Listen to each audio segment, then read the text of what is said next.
नमस्कार साथियों, टीजीटी हिंदी श्रृंखला में आपका स्वागत है।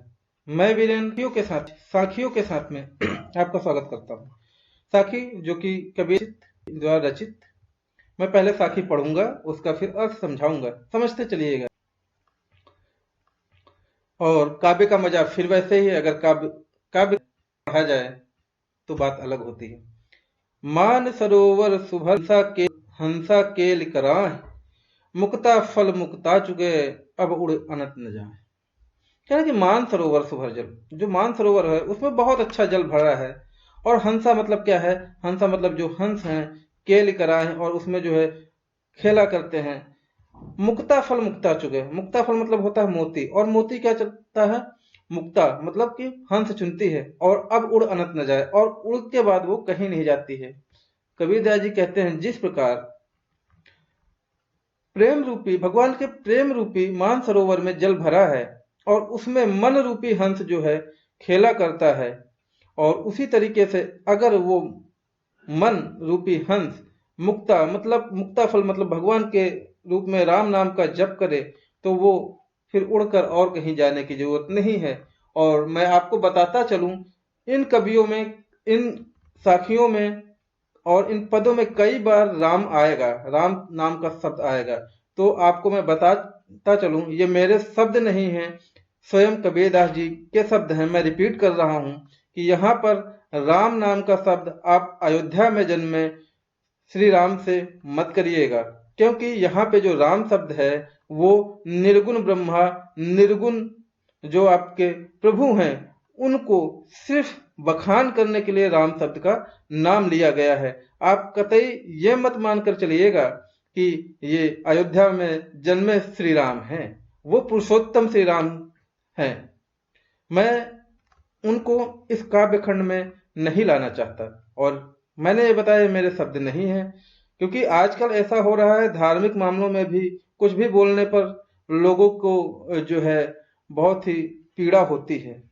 ठीक है, तो माफ करिएगा किसी को अगर बुरा लगे, लेकिन जो उन्होंने कहा मैंने उन्हीं की वाणी को कहा। ठीक है, किसी के मन को अगर ठेस पहुंच जाए तो क्षमा करिएगा। प्रेमी ढूंढत मैं फिरूं, प्रेमी मिला न कोई, प्रेमी को प्रेमी मिले सब विष अमृत होए। कबीरदास जी ने फिर कहा है कि मैं तो प्रेमी ढूंढने निकला था, लेकिन प्रेमी मुझे कोई नहीं मिला। कबीरदास जी फिर कह रहे हैं कि मैं प्रेमी ढूंढने निकला था इस संसार में, लेकिन मुझे प्रेमी कोई मिला ही नहीं। और प्रेमी को प्रेमी मिलो सब विषमित हो। यदि आप अपने अंदर ही प्रेमी ढूंढ लें, तो जो अंदर आपके विष है वो खुद ही अमृत हो जाता है। तो इस तरीके से इस शब्द का अर्थ है। दूसरे शब्दों में इस तरीके से है कि कबीरदास जी कहते हैं कि ये जो मन है, वो मन भगवान के चरणों में प्रेम ढूंढने गया था, लेकिन भगवान के चरणों में उसे न प्रेम मिला न कोई प्रेमी। अब मन में ही, हमारे मन ने ही, अपने मन में ही निर्गुण ब्रह्म की उपासना करके उसी में प्रेम ढूंढ लिया है। तो जो मन के अंदर जो विष था वो अमृत हो गया है। आगे चलते, हंसती चढ़िए ज्ञान को सहज दुली चाडार, स्वान रूप संसार है भूखन दे झक मार। तो कुछ ये रिश्ते, हस्ती चढ़िए ज्ञान को सहज दुलीचा डार, स्वान रूप संसार है भूखन दे झक मार। कह रहे हस्ती ज्ञान की चढ़नी चाहिए। हस्ती मतलब हाथी होता है, ऐसा हाथी जो ज्ञान का हाथी हो, उस पर चढ़ जाइए। सहज दुलीचा डाल, दुलीचा मतलब होता है गद्दा गलेचा। आपको कहीं भी गद्दा गलेचा या सिंहासन मिल रहा हो बैठने के लिए, लेकिन वो अगर ज्ञान से परिपूर्ण नहीं है तो उसको जो है बिना मतलब के ही छोड़ देना चाहिए, बिना ही किसी के लालच के छोड़ देना चाहिए। स्वान रूप संसार है, स्वान मतलब होता है कुत्ता।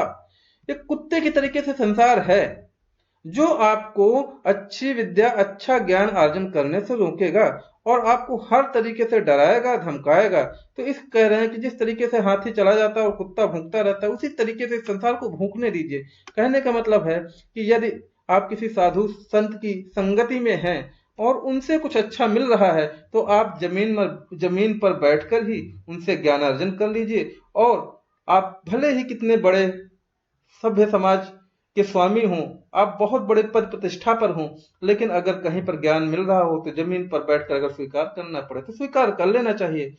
और अगर कुछ लोग आपको कहते हैं कि अरे आप इतने बड़े आदमी थे और जमीन पे बैठकर आपने ये चीजें सुनी, तो वो कुत्ते हैं संसार के जो आपको हर तरीके से ज्ञान अर्जन करने से रोकेंगे।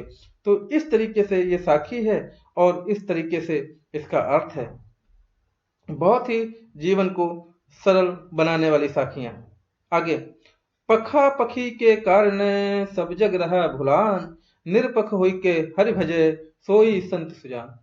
कबीरदास जी कहते हैं कि पाखा पखी मतलब क्या है? पाखा पखी बच्चे और अपने रिश्ते, इनके कारण सब जग रहा भुलान, पूरा जग भूल गया इंसान कि दुनिया में क्या हो रहा है। सिर्फ अपने घर के कारण, मोह माया के कारण, बंधन जो मोह माया के बंधनों में बंधा है उसके कारण। निरपक्ष मतलब बिना पंख के अगर हो करके भगवान का नाम ले, हरि का नाम ले, तो सोई संत सुजान, वो जो है संतों की श्रेणी में आ जाता है और वो अपने जो बंधन होते हैं माया मोह के, उनको त्याग देता है। कैसे ये साखियों का वर्णन है और इस तरीके से मैं बता रहा हूं। अगर आपको अच्छा लग रहा हो तो कमेंट करिएगा, इस पे तो कमेंट करना बनता है आपका। हिंदू मुआ राम कही मुसलमान खुदाई, कहे कबीर सो जीवता सो दुह के निकट न जाए।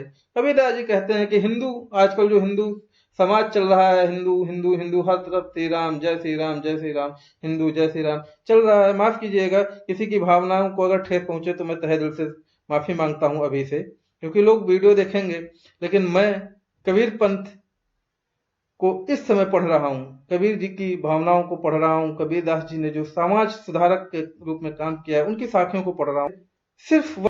सिर्फ वही बताना है जो इन साखियों में कहा गया है। मुसलमान की बात मैं हिंदू मुआ राम कहे मुसलमान खुदाई, कहे कबीर के निकट न सो दुख के निकट न जाए। कबीरदास जी कहते हैं हिंदू राम राम कह करके मर गया, लेकिन मुसलमान खुदा खुदा करके मर गया। कहे कबीर कि जो सीवता, इन दोनों में हिंदू भी जिंदा है और मुसलमान भी जिंदा है। अगर इन दोनों से कह दो कि क्या आप राम या खुदा के पास जाना चाहते हो, तो दोनों के निकट जाने की हिम्मत किसी के पास नहीं है। कहने का मतलब है, भले राम और रहीम के नाम पर आप एक दूसरे को मार काट रहे हैं, गर्दन काट रहे हैं, या फिर लड़ाई कर रहे हैं, समाज में विषाक्त उत्पन्न कर रहे हैं, लेकिन अगर आपसे कह दिया जाए कि क्या पास जाना चाहते हैं जीते जी, तो कोई नहीं जाना चाहेगा। ये इस साखी का जो है भावार्थ है। काबा फिर काशी भया रहीम, राम भया रहीम, मोट चून मैदा भया बैठ कबीरा जी। कह रहे हैं कि काबा फिर काशी भया, जिस तरीके काबा मक्का मदीना में है और काशी ये है, कह रहे जिस तरीके से काबा फिर काशी भया, वो घूमते रहते हैं, हर तरीके से घूमते रहते, कभी काबा कभी काशी में। और फिर राम ही भया रहीम, और वो जो राम था कभी किसी के लिए, वो आज रहीम हो गया। कह रहा मोटा चून मैदा भया, जो मोटा मोटा चूना था वो पिस के मैदा हो गया, बैठ कबीरा जी। लेकिन इन सब में कबीरा जी कहते हैं इन सब में कहीं कोई अर्थ ऐसा नहीं दिखा कि कोई अलग है। कबीर जी कहते हैं राम ही रहीम है और काबा ही काशी है। फिर इस तरीके से ढूंढ ढूंढ के क्यों आप ईश्वर को खोजने में लगे हुए हैं, कभी काबा कभी काशी में। ऊंचे कुल का जन्मिया जे करनी ऊंच न होए, सुबरन कलश सुरय भरा साधु निंदा सोए। कह रहे कि ऊंचे कुल का जन्मिया, मान लीजिए कोई अबानी जो है अडानी और अंबानी परिवार के जैसा ऊंचा हो, माफ कीजिएगा मैं नाम ले रहा हूं, या फिर और बहुत ऊंचे प्रतिष्ठित किसी राजे महाराजे के घर का हो, और उसकी करनी ऊंची ना हो, कोई ऐसा काम ना हो जो समाज के हित में हो, लोक के हित में हो, या संसार के हित में, या देश के हित में, राज्य के हित में हो, उसकी करनी ऐसी ना हो, तो उस इंसान का ऊंचे कुल में जन्म लेने से कोई मतलब नहीं है। सुवर्ण कलश सुरय भरा, सुवर्ण क्या होता है? सुवर्ण होता है सोना, और कलश मतलब होता है घड़ा, सुरा मतलब होता है शराब भरा। कह रहे कि अगर सुवर्ण कलश सुरय भरा, कोई सोने का कलश अगर शराब से भर दिया जाए तो साधु के लिए वो भी बेकार है, साधु उसकी निंदा ही करता रहेगा। इस तरीके से ये साखियां हैं। तो साखियां खत्म हो गई हैं, अब हम लोग आगे पढ़ेंगे शब्द। तो साखियों तक इसका रखते हैं और मिलेंगे वीडियो में, तब तक नए वीडियो में। तब तक के लिए ख्याल रखिए। छोटे वीडियो इसलिए क्योंकि आप लोग पूरा देख सकें और सब का अर्थ समझ सकें। जो भी लोग पहली बार चैनल पे हैं, लाइक शेयर सब्सक्राइब करते रहिए। मिलते हैं नए वीडियो के साथ में, तब तक के लिए ख्याल रखिए। जय हिंद।